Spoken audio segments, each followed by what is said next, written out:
انجمن سید زادگان اجمیر شریف سے سید سرور چشتی خادم گدی نشین اجمیر شریف نے ایک پریس کانفرنس کو مخاطب کرتے ہوئے ملک کی موجودہ صورتحال پر تشویش کا اظہار کرتے ہوئے مسلمانوں کو یہ پیغام دیا کہ وہ ہندوستان کے مسلمانوں پر آئے دن مظالم کا سلسلہ جاری ہے۔ انہوں نے مسلمانوں پر زور دیا کہ وہ ظلم کے خلاف دستور و قانون کے دائرۂ کار میں رہتے ہوئے اپنی آواز کو بلند کریں۔ انہوں نے مسلمانوں پر زور دیا کہ وہ مسلکی اختلاف کو بالائے طاق رکھتے ہوئے اپنا احتجاج بلند کریں۔ انہوں نے کہا کہ مسلکی اختلاف اپنی جگہ اور ملت کے اجتماعی مفاد کے پیش نظر متحدہ طور پر قوم کے خلاف ہونے والے مظالم کے خلاف احتجاجی لاہی عمل مرتب کرتے ہوئے جمہوری انداز میں اپنی آواز کو بلند کریں، جو کہ وقت کا اہم تقاضا ہے۔ رسم شبیری اور یہ وقت مسلکی اختلافات کا نہیں ہے۔ مسلکی اختلافات کو درکنار رکھتے ہوئے، بالائے طاق رکھتے ہوئے ہمیں قوم و ملت کے لیے آواز اٹھانی ہے۔ بے شک ہم اس چیز کی سخت مذمت کرتے ہیں جو مہرولی شریف میں بابا قطب الدین بختیار کاکی رحمۃ اللہ علیہ کے قرب و جوار میں جو 700 اور 800 سال پرانی مسجد، مدرسہ، قبرستان ڈھائے گئے ہیں، ہم اس کی سخت مذمت کرتے ہیں۔ یہ اس دور کے قبرستان تھے جو بابا قطب الدین بختیار کاکی، جو حضور غریب نواز کے جانشین ہیں، ان کے ہم اثر تھے، خلفاء تھے اور مریدین تھے۔ اتراکھنڈ میں جو کچھ ظلم ہوا، 14 فروری کی تاریخ تھی کورٹ کی، اس سے پہلے ہی آ کے نگر نگم نے سب ستیہ ناش کیا۔ باقاعدہ مشین گن چلائی گئی مسلمانوں پہ اور ظلم و مظالم اٹھائے جا رہے ہیں۔ ہمیں وہ UCC برداشت ہی نہیں ہے جو ہماری شریعت میں مداخلت کرتا ہو۔ بریلی میں جو توقیر رضا خان صاحب نے آواز اٹھائی، سویدھان کے دائرے میں رہتے ہوئے جیل بھرو آندولن کا آہوان کیا، جو گاندھی جی نے برٹش پیریڈ کے وقت کیا تھا، وہ بھی ایک سویدھانک طریقہ ہے۔ ہم نے اس کی بھی پرزور حمایت کی ہے۔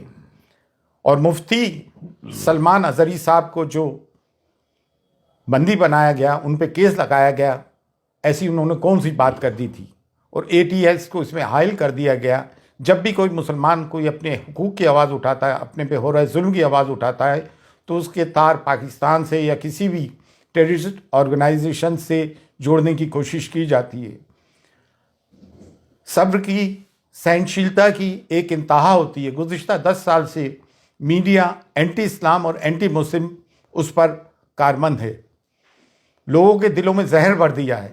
میڈائیول پیریڈ میں تاریخ میں کیا ہوا، ہسٹری میں کیا ہوا، اتہاس میں کیا ہوا، اس کے ذمہ دار ہم قطعی طور سے نہیں ہیں۔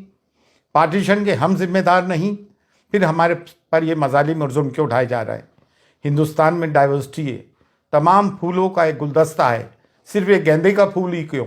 اس میں چمیلی بھی ہے، چمپا بھی ہے، موگرا بھی ہے، گلاب بھی ہے، سب کو لے کے بھارت بنا ہے ہمارا۔ سویدھان ہمیں حق دیتا ہے۔ اور اب کوئی بھی نگر نگم کا بلڈوزر غیر قانونی طور سے ہمارے گھروں کو بلڈوز کرتا ہے تو سب کے سب میدان میں اتر کے آؤ اور سویدھانک طریقے سے اپنے لوگوں کی حفاظت کریں۔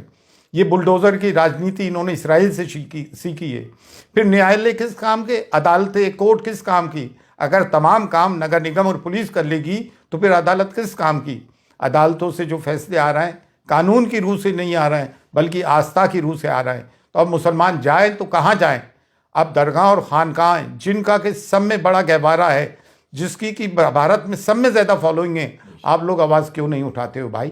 بارگاہ غریب نواز جو کلیدی درگاہ ہے، جب یہاں سے آواز اٹھ رہی ہے تو آپ لوگ بھی آئیں اور کھل کر اپنی آواز اٹھائیں۔ یہ نہ سوچیں کہ میں خاموش رہوں گا تو بچ جاؤں گا، نہیں، یہ ہم پہ یلغار کر دیا گیا ہے اور سویدھان ہمیں حقوق دیتا ہے کہ ہم اپنی بات کو سویدھان کے دائرے میں رہتے ہوئے ڈیموکریٹک طریقے سے آواز اٹھائیں۔ آج حضور غریب نواز کی درگاہ تک بھی بات پہنچ گئی ہے، حضور غریب نواز کی شان میں گستاخیاں ہو رہی ہیں، ہمارے نبی کریم صلی اللہ علیہ وآلہ وسلم کی شان میں گستاخیاں ہو رہی ہیں۔